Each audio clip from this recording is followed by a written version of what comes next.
السلام عليك يا رسول الله. السلام علیکم ورحمۃ اللہ تعالی وبرکاتہ۔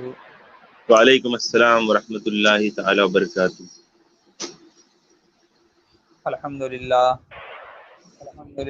رب العالمین، والصلاة والسلام علی اشرف الانبیاء والمرسلین۔ قال اللہ تبارک و تعالی فی شان حبیبہ الکریم، ان اللہ وملائکتہ یصلون علی النبی یا ایہا الذین آمنوا صلوا علیہ وسلموا تسلیما۔ اللہم صلی علی سیدنا و مولانا محمد معدن الجود والکرم،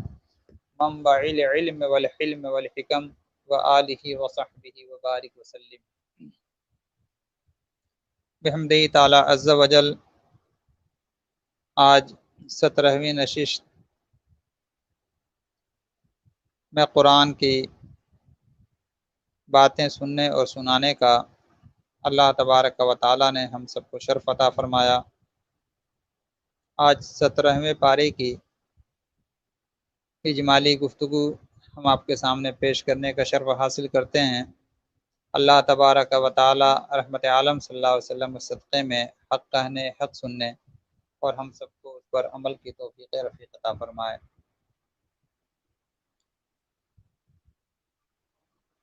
حضرات مکرم، 17واں پارہ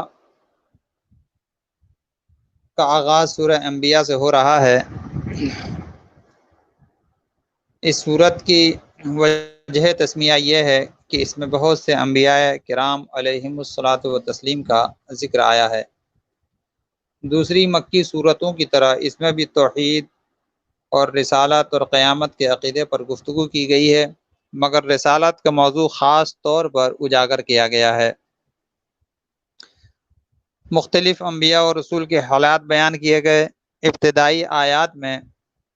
دنیا کی زندگی کے زوال کی تصویر کشی کی گئی اور بتایا گیا ہے کہ قیامت کا وقوع اور حساب کا وقت بہت قریب آ گیا ہے، لیکن اس ہولناک دن سے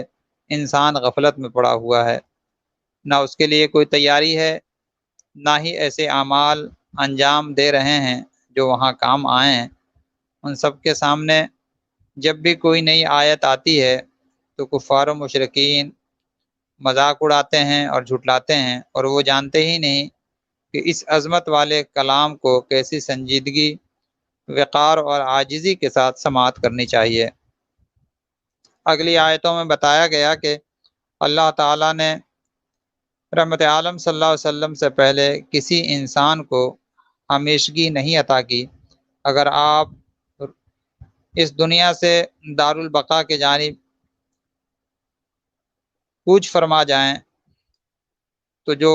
رحمت عالم صلی اللہ علیہ وسلم کی ذات پر اعتراض کرتے ہیں، کیا وہ لوگ ہمیشہ دنیا میں رہیں گے؟ اس آیت کا پس منظر یہ ہے کہ مشرکین مکہ کا یہ گمان تھا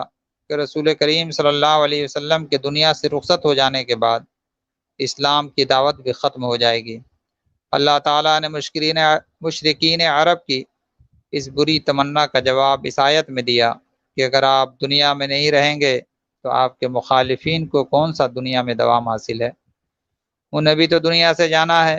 جہاں تک تعلق ہے اللہ کے دین کا تو اسے اللہ تعالیٰ کے حکم سے باقی رہنا ہے اور اس کو کبھی زوال نہیں آ سکتا۔ اس صورت میں اللہ تبارک و تعالیٰ نے اس بات کا بھی ذکر کیا کہ کافر رسول رحمت صلی اللہ تعالیٰ علیہ وسلم کا استہزاء کرتے تھے اور کہتے تھے کہ یہی وہ شخص ہے جو تمہارے معبودوں کی برائی کرتا ہے، حالانکہ وہ خود اللہ کے منکر تھے۔ اللہ تعالیٰ نے واضح کیا کہ کفار شرک کی مذمت پر تو تکلیف محسوس کرتے تھے، لیکن خود ان کا اپنا حال یہ تھا کہ وہ اللہ وحدہ لا شریک کی ذات کا انکار یا اس کے ساتھ شرک سے باز نہیں آتے تھے، یعنی جرم کا ارتکاب تو خود کرتے تھے اور نبی کریم صلی اللہ تعالیٰ علیہ وسلم کی ذات کا استہزاء کرتے تھے۔ اس کے فوراً بعد اللہ تبارک و تعالیٰ نے فرمایا کہ کافر کہتے ہیں کہ اگر آپ سچے ہیں تو عذاب کا وعدہ کب پورا ہوگا؟ کفار کے سرکردہ رہنما جن میں نضر بن حارث پیش تھا، اکثر نبی اکرم صلی اللہ علیہ وسلم اور آپ کے رفقا سے کہتا، اگر تم سچے ہو تو عذاب کہاں ہے جس سے تم ہمیں ڈراتے ہو؟ اللہ تعالیٰ نے بدر کے دن اپنا وعدہ پورا کیا اور کفار کے سرکردہ رہنماؤں کو ایک ایک کر کے ہلاکت کے گھاٹ اتار دیا، اور پھر جب قیامت کا دن آئے گا تو پھر ان پر مزید اللہ تبارک و تعالیٰ کی جانب سے عذاب شدید نازل کیا جائے گا۔ اگلی آیت میں بتایا گیا کہ آسمان و زمین کے نظام کا نہایت نظم و نسق اور توازن و اعتدال سے چلتے رہنا اس بات کی دلیل ہے کہ اس نظام کا کوئی خالق و مالک ہے، ایک وحدہ لا شریک ہے۔ اگر ایک سے زیادہ با اختیار شخصیات اس نظام کو چلا رہی ہوتی تو ان کے اختیارات کی جنگ میں کائنات میں فساد برپا ہو جاتا اور سارا نظام منتشر ہو کر کے رہ جاتا۔ پھر 16ویں آیت اس گمراہ کن تصور کی نفی کرنے کے لیے اتری کہ خالق نے محض شکل کے لیے کائنات بنا ڈالی ہے۔ معاذ اللہ رب العالمین، کائنات میں انسانوں اور جنات کی آزمائش جاری ہے۔ یہ آزمائش حق و باطل کے درمیان ایک کشمکش کی صورت میں ہے۔ کچھ لوگ حق علم بردار ہیں اور کچھ لوگ باطل کے طرفدار، اور ان دونوں کے درمیان ازل سے ایک مار کا خیر و شر بپا ہے۔ امر واقعہ یہ ہے کہ جب بھی اہل حق پامردی دکھاتے ہیں، اللہ تبارک و تعالیٰ ان کی مدد فرماتا ہے اور وہ باطل کا سر کچل کر کے رکھ دیتے ہیں۔ بادشاہ طالوت کی شاندار فتح اور تاجدار عرب و عجم صلی اللہ علیہ وسلم کی غلبہ دین کی جد و جہد کی کامیابی اس حقیقت کے درخشاں مظاہر ہیں۔ آیت نمبر 30 سے اللہ تبارک و تعالیٰ نے تخلیق کائنات کے سلسلے کو بیان کرتے ہوئے فرمایا، آسمان اور زمین بند تھے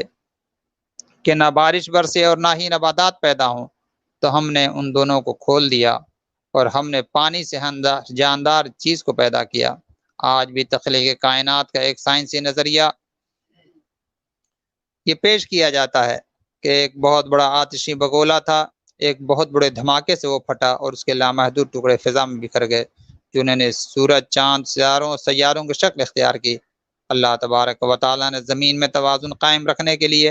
اونچے اونچے پہاڑ بنا دیے اور ان کے درمیان کشادہ راستے بنا دیے، اور آسمان کو بغیر ستونوں کے محفوظ چھت بنا دیا۔ رات اور دن اللہ تبارک و تعالیٰ نے بنائے، سورج اور چاند کو پیدا کیا، ہر ایک اپنی مدار میں آمد و رفت میں لگا ہوا ہے۔ آیت نمبر 35 میں قانون قدرت بیان کیا کہ ہر نفس کو موت ضرور آئے گی اور ہر ذی نفس موت کا مزہ چکھے گا۔ آگے چل کر بتایا قیامت میں اچانک آگے چل کر کے اللہ تبارک و تعالیٰ نے بتایا قیامت اچانک آئے گی، اور قیامت ایسی آئے گی کہ ہر ایک کو حیرت زدہ کر دے گی، نہ کوئی اسے رد کر سکے گا اور نہ ہی کسی کو اس تعلق سے کوئی مہلت عطا کی جائے گی۔ پھر اگلی آیت میں سرور کائنات صلی اللہ تعالی علیہ وسلم کا بڑی دل سوزی کے ساتھ مشرکین مکہ کو خبردار کرنے کا بیان ہے۔ آپ کو حکم دیا گیا کہ مشرکین کو آگاہ فرما دیں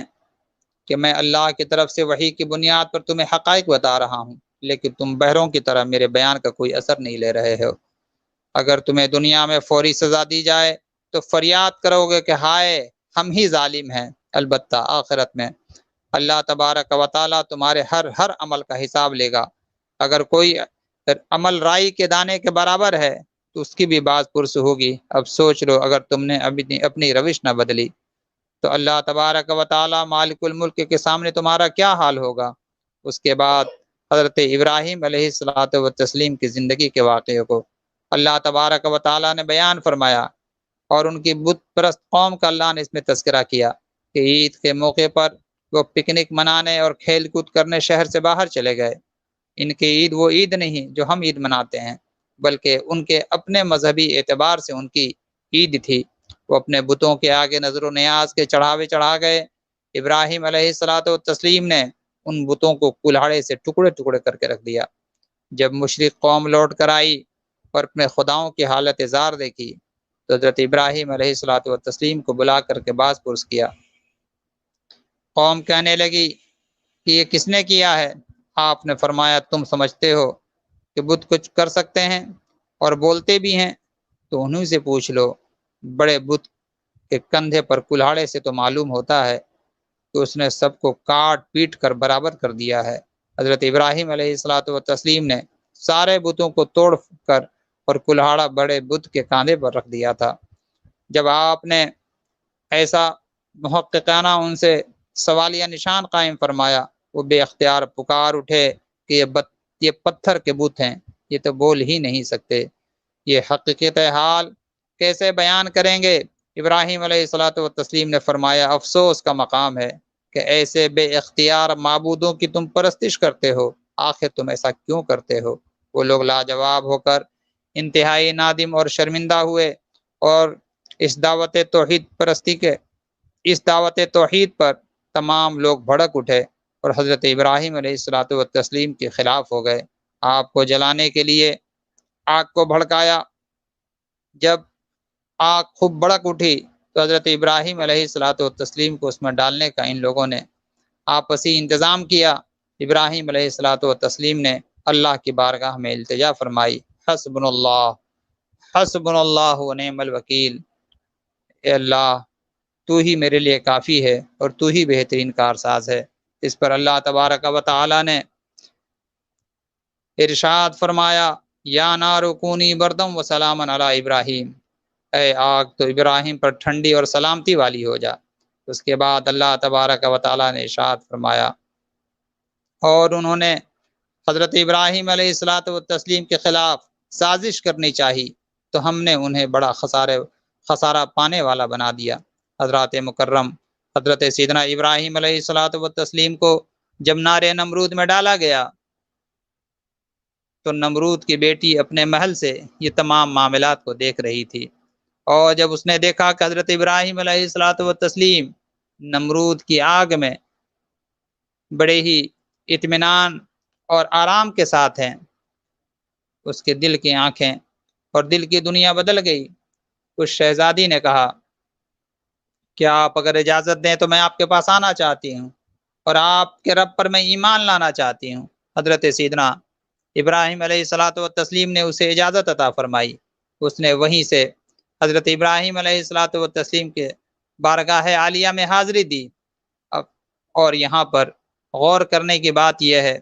کہ اللہ تبارک و تعالی نے تو حضرت ابراہیم علیہ الصلاۃ والتسلیم کے لیے آگ کو ٹھنڈی ہو جانے کا حکم دیا تھا، مگر یہاں پر نمرود کی بیٹی بھی آگ سے محفوظ رہتی ہے اور آگ اس کو نہیں جلاتی ہے۔ یہاں سے یہ بات واضح ہو گئی کہ اللہ تبارک و تعالی نے اپنے جن محبوب بندوں کو جو مقام علیہ عطا فرمایا ہے، اگر ان محبوب بندوں سے آپ محبت کریں گے تو جس طرح اللہ تبارک و تعالی ان کے لیے اپنے فضل اور انعام کو نازل فرماتا ہے، اسی فضل اور انعام کا صدقہ آپ کو بھی عطا کر دیا جائے گا۔ آیت نمبر 78 سے حضرت داؤد اور حضرت سلیمان علیہ السلام کے ایک مقدمہ کا اللہ تبارک و تعالی نے ذکر فرمایا ہے۔ ہوا کچھ یوں کہ قوم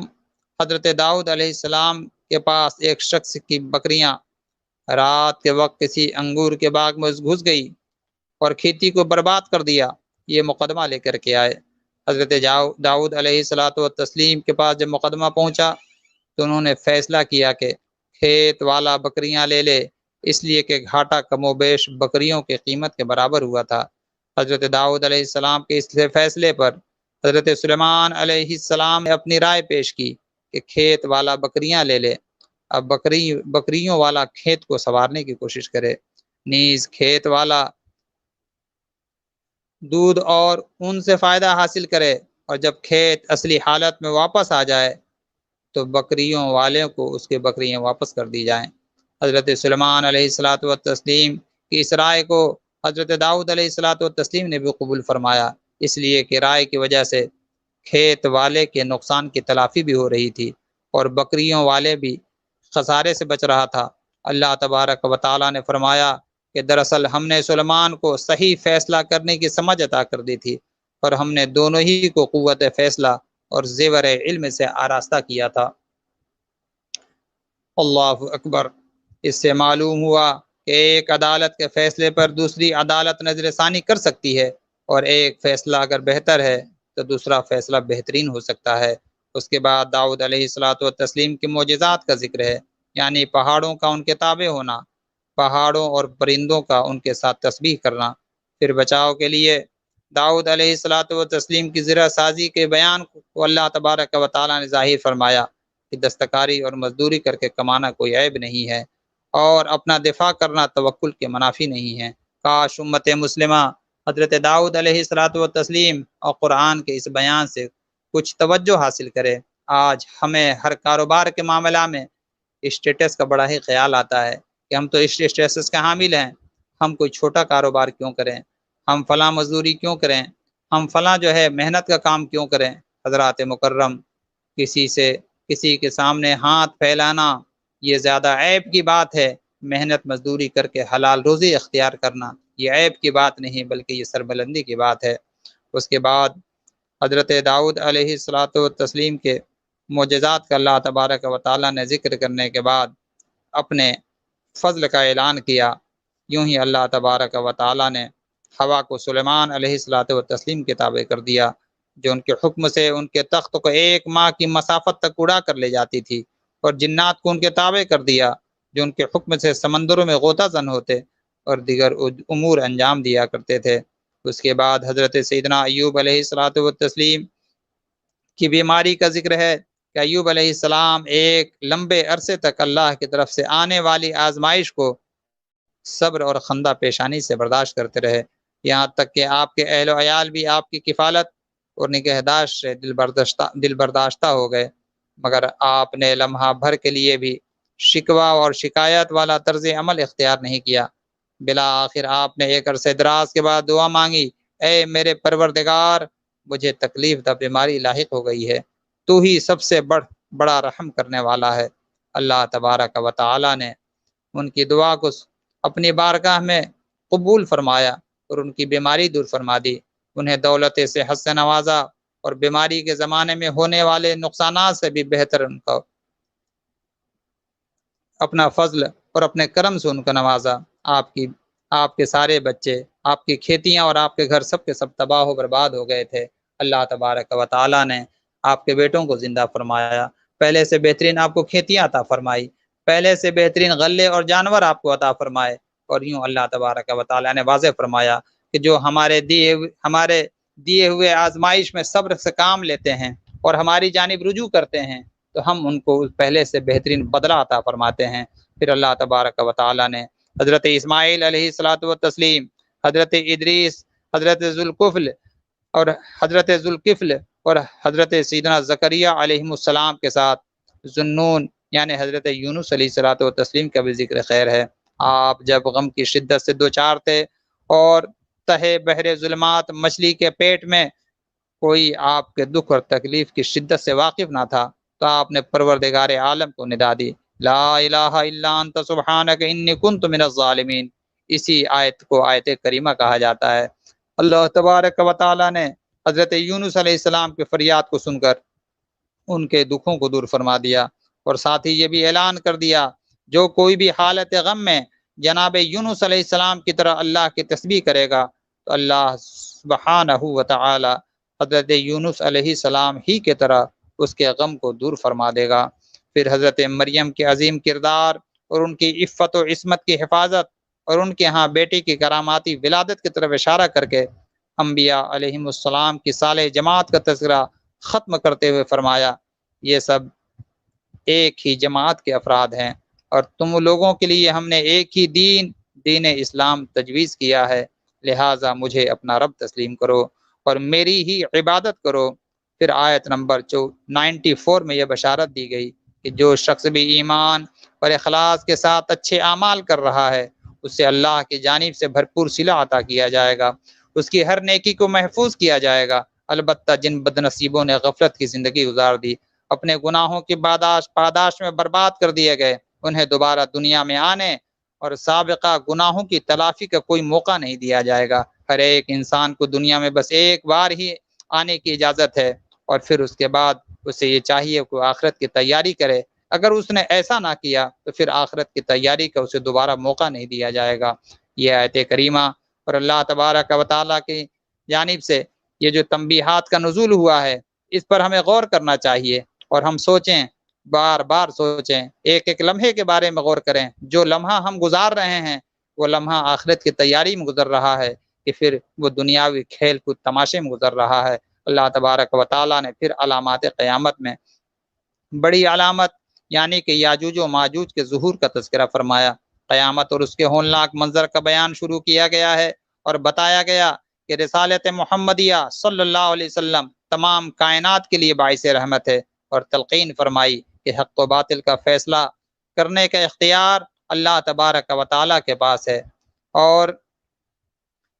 سب کو یہ چاہیے کہ دین اسلام کی حقانیت پر قائم رہیں، اور اللہ تبارک و تعالیٰ نے جو اپنے فضل کو نازل کیا ہے اس فضل کی جانب توجہ کریں۔ اس صورت کے آخری رکوع میں اللہ تبارک و تعالیٰ نے اپنے حبیب مکرم سیدنا محمد الرسول اللہ صلی اللہ تعالی علیہ وسلم کو ایک بے مثل و بے مثال اعزاز سے نوازا اور ارشاد فرمایا وما ارسلناک الا رحمتا للعالمین۔ غور کرنے کی بات ہے، اللہ تبارک و تعالیٰ نے قرآن مجید میں اپنی ذات کو رب العالمین فرمایا اور اپنے پیارے محبوب کو رحمت للعالمین فرمایا، یعنی کائنات کے ہر ذرے کے لیے اللہ تعالیٰ کی ربوبیت ہے اور اس کے حبیب مکرم کے لیے تمام عالم کے لیے رحمت ہے۔ یہیں سے اس سورۃ الانبیاء کی تکمیل ہوتی ہے اور پھر یہاں سے سورہ حج کی ابتدا ہوتی ہے۔ حضرات مکرم، اس سورت میں اللہ تبارک و تعالیٰ نے حضرت سیدنا ابراہیم علیہ الصلوۃ والتسلیم کا ذکر خیر فرمایا ہے۔ یہ بھی جو سورہ حج ہے، سورہ حج جو ہے مدنی ہے، اور اس میں اللہ تبارک و تعالیٰ نے 78 آیتیں اور 10 رکوع کو نازل فرمایا ہے۔ سورہ حج میں حضرت سیدنا ابراہیم علیہ الصلوۃ والتسلیم کو لوگوں کے لیے حج کے اعلان کا اللہ نے حکم دیا، اس لیے اس سورت کا نام حج قرار پایا ہے۔ پہلی آیت میں اللہ تبارک و تعالیٰ نے تقوی کا حکم دیتے ہوئے قیامت کی ہولناکیوں کو بیان کیا کہ قیامت ایک زلزلے کے طور پر برپا ہوگی اور اس کا منظر اس قدر دہشتناک ہوگا کہ دودھ پلانے والی مائیں اپنے بچوں کو فراموش کر دیں گی۔ اس دن حال یہ ہوگا کہ ہر شخص حالت نشہ میں نظر آئے گا کہ وہ مدہوش نہیں ہوں گے، لیکن وہ دراصل اللہ تبارک و تعالیٰ کے عذاب کی شدت کے باعث ان کی یہ کیفیت ہوگی کہ مرنے کے بعد دوبارہ زندہ ہونا برحق ہے۔ اپنی پیدائش پر غور کرنے سے یہ عقیدہ تمہیں بہت اچھی طرح سمجھ میں آ سکتا ہے کہ مٹی سے اللہ تبارک و تعالیٰ نے نطفے کو پیدا کیا، پھر نطفے سے اللہ تبارک و تعالیٰ نے نطفے کو پیدا کیا، پھر اللہ پاک نے گوشت کا ٹکڑا بنایا جس کی تخلیق کبھی مکمل ہوتی ہے اور کبھی نہیں ہوتی ہے۔ ایک متعینہ مدت کے لیے اللہ تبارک و تعالیٰ نے ماں کے رحم میں نطفے کو رکھا، پھر کمزور اور بے بس بچے کی شکل میں اللہ تبارک و تعالیٰ نے انسان کو پیدا کیا، بھرپور جوانی عطا کیا، پھر قوی کیا، پھر کمزور اور بے بسی کے ساتھ بڑھاپے کی منزل کو طے کرایا، اور پھر اللہ تبارک و تعالیٰ کی جانب سے انسان کو یہ دعوت فکر ہے کہ اس بات کا غماز ہے کہ قادر مطلق تمہیں دوبارہ پیدا کر سکتا ہے۔ حضرات مکرم، انسان اپنی تخلیق پر غور کرے، پھر اس کے بعد انسان کو اللہ تبارک و تعالیٰ نے فرمایا کہ مرنے کے بعد ہم تمہیں دوبارہ زندگی عطا کریں گے، مرنے کے بعد زندہ ہونا برحق ہے۔ اپنی پیدائش میں غور کرنے سے یہ عقیدہ تمہیں بہت اچھی طرح سمجھ میں آ جائے گا کہ جب اللہ تبارک و تعالیٰ تمہیں پیدا کر سکتا ہے، تم ایک نطفے کی حیثیت رکھتے تھے، اللہ تبارک و تعالیٰ نے تمہیں اس سے پیدا کیا اور پھر تمہیں جب مٹی میں ملا دیا، مٹی سے پیدا کرنا زیادہ مشکل ہے کہ مٹی سے تمہیں دوبارہ نکالنا اس کے لیے زیادہ مشکل ہے۔ اللہ تبارک و تعالیٰ انسان کی حقیقت کو واضح فرما رہا ہے، اور یہ معلومات اللہ تبارک و تعالیٰ انسان کو عطا کر رہا ہے کہ تم اپنی خلقت پر غور کرو۔ اور پھر دوسری دلیل کے طور پر اللہ نے ارشاد فرمایا، دیکھو بنجر اور ویران زمین ہوتی ہے، بارش برستی ہے اور دیکھتے ہی دیکھتے کھیتیاں اور باغات اگنے لگتے ہیں اور پھر پھلنے اور پھولنے اور لہلہانے لگتے ہیں۔ اس سے اللہ کی قدرت کا اندازہ کرو، سمجھ لو کہ اللہ تبارک و تعالیٰ بڑا ہی قوت والا ہے، بڑا ہی قدرت والا ہے۔ پھر آگے آیت نمبر 27 سے حضرت سیدنا ابراہیم علیہ الصلوۃ والتسلیم کے تعمیر کعبہ کے شاندار کارنامے کا تذکرہ ہوا۔ پھر انہیں حکم دیا گیا کہ لوگوں میں بلند آواز سے حج کا اعلان کر دیجئے، وہ آپ کے پاس دور دراز راستوں سے پیدل اور ہر دبلے اونٹ پر سوار ہو کر کے آئیں گے، حضرت ابراہیم علیہ الصلوۃ والتسلیم نے جبل ابو قبیس ایک پتھر پر کھڑے ہو کر کے ندا کی، اے لوگو، اللہ نے تمہارے اوپر حج کو فرض کر دیا ہے۔ اللہ تبارک و تعالیٰ نے یہ ندا ان سب کو سنا دی جو انسان اپنے ماں باپ کے پشتوں میں تھے یا رحموں میں تھے، ان سب نے اس ندا کا جواب دیا جو اللہ کے علم میں ہے۔ قیامت تک حج کرنے والے آتے رہیں گے، وہ جنہوں نے اس آواز پر لبیک اللہم لبیک کہا تھا۔ اس کے بعد حج کے عظیم الشان اجتماع میں قربانی، صدقہ و خیرات سے غربا اور مساکین کی کفالت اور تجارت و کاروبار کے ذریعے اسلامی معاشرے کے تمام افراد کے مفادات اور منافع کی حفاظت کی نوید ہے۔ حضرت ابراہیم علیہ الصلوۃ والتسلیم نے اللہ کے حکم پر عمل کرتے ہوئے حج اور قربانی کے ارکان کو مقرر فرمایا۔ اللہ تبارک و تعالیٰ نے سنت ابراہیم کو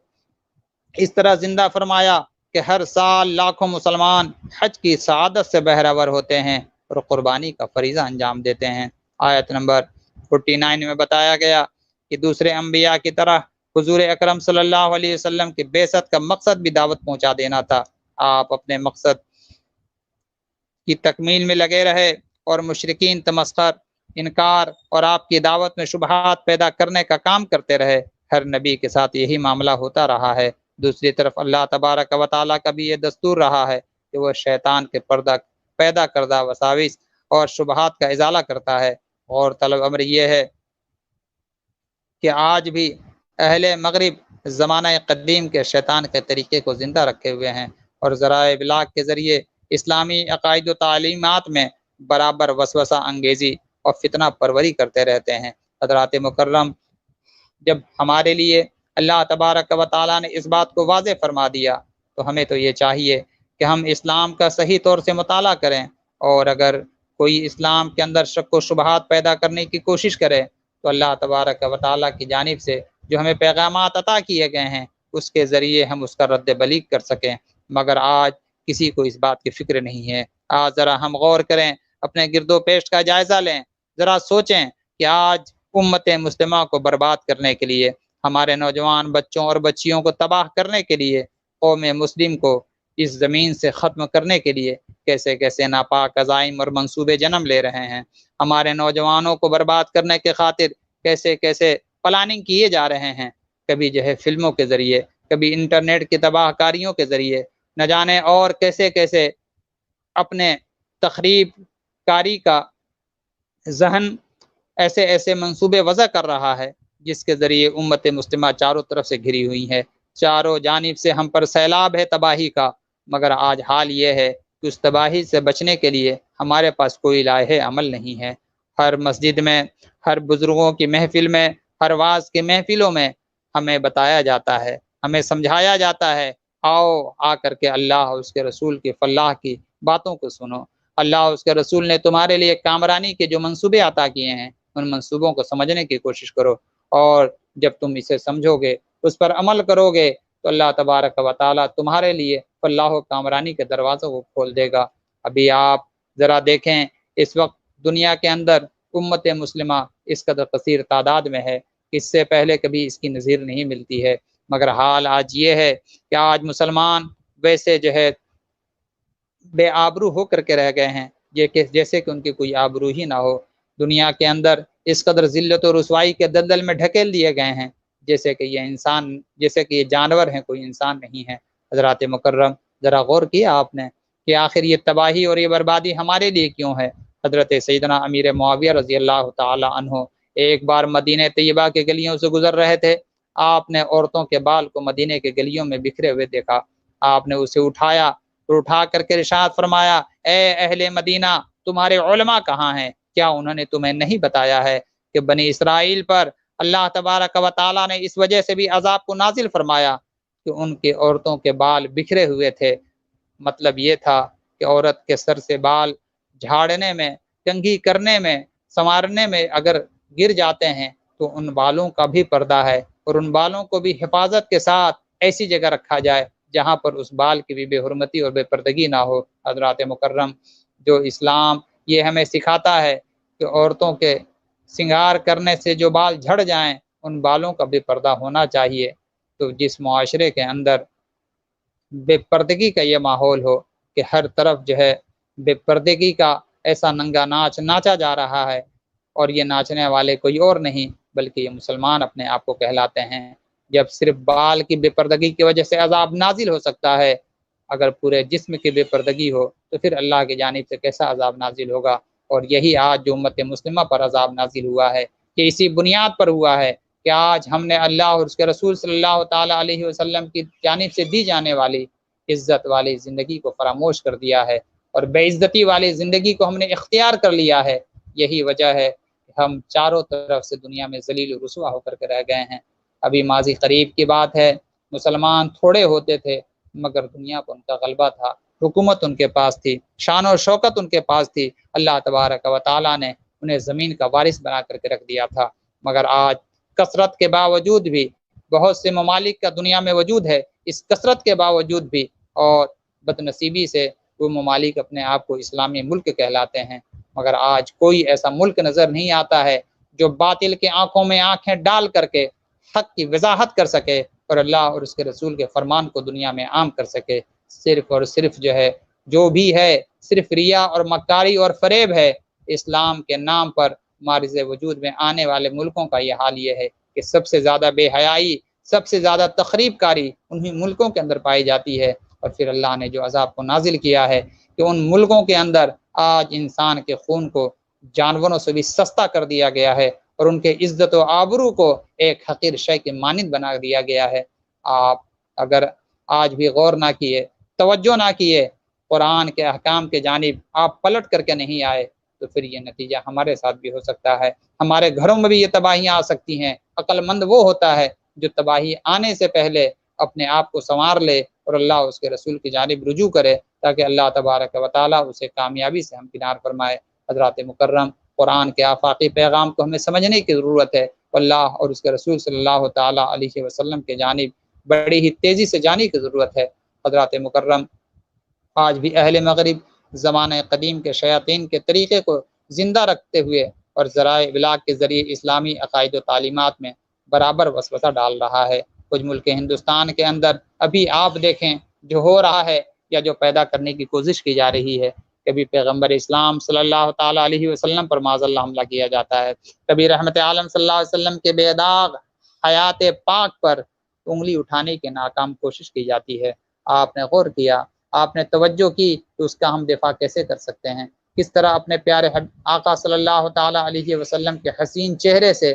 دنیا کو آگاہ کر سکتے ہیں اور دنیا میں ہم پیش کر سکتے ہیں کہ دیکھو ہمارے پیارے آقا صلی اللہ علیہ وسلم کے پاک چہرے کی طرح دنیا میں کوئی چہرہ نہیں بنا ہے، رخ مصطفیٰ ہے وہ آئینہ کہ اب ایسا دوسرا آئینہ نہ ہماری بزم خیال میں، نہ دکان آئینہ ساز میں۔ اعلیٰ حضرت عظیم البرکت نے تو یہ ارشاد فرمایا تھا، وہ کمال حسن حضور ہیں کہ گمان نقص جہاں نہیں، یہی پھول خار سے دور ہے، یہی شمع ہے کہ دعا نہیں۔ مگر ہم نے اپنے عمل اور اپنے کردار سے اس بات بے داغ چہرے کو داغدار کرنے کے ناپاک کوششیں ہم نے شروع کر دی ہیں۔ حضرات مکرم، یہی نہیں کہ دنیا کہے تو صرف ان کا قصور ہے، اس میں کچھ ہمارا بھی قصور ہے کہ ہم نے اپنے نبی کریم صلی اللہ علیہ وسلم کے حسین چہرے کو دنیا میں پیش کرنے کی جو کوشش کرنی چاہیے تھی اس کوشش کو ہم نے جو ہے انجام نہ دیا۔ اپنی ذاتی معاملات، اپنی ذاتی مفادات کو اس قدر ہم نے ترجیح دینا شروع کر دیا کہ اللہ اور اس کے رسول کے احکام کو ہم نے پس پشت ڈالا اور اپنے ذاتی معاملات کو ہم نے آگے رکھا۔ حضرات مکرم، یہ تباہی کا سبب ہے، یہ بربادی کا سبب ہے۔ کاش امت مسلمہ اس پر غور کرے، اور انشاءاللہ اگر غور کرے گی تو ضرور کامیابی ہمارا مقدر ہوگی۔ اللہ تبارک و تعالیٰ نے پھر معبود حقیقی اور معبود باطل کے درمیان امتیاز کے لیے معرکۃ العرا مثال کو بیان کیا۔ اللہ تبارک و تعالیٰ فرماتا ہے کہ اللہ کے علاوہ جن کی تم پرستش کرتے ہو وہ ایک مکھی بھی پیدا کرنے کی صلاحیت نہیں رکھتے ہیں، بلکہ مکھی جیسی کمزور ترین مخلوق اگر ان کے کھانے کا کوئی ذرہ اٹھا کر لے جائے تو یہ سب مل کر اس سے واپس لینے کی بھی طاقت نہیں رکھتے ہیں۔ بت اور ان کے پجاری سب کمزور اور ضعیف ہیں۔ یہ لوگ انبیاء اور رسول کا انکار کر کے اللہ کی ناقدری کرتے ہیں، اس لیے کہ انبیاء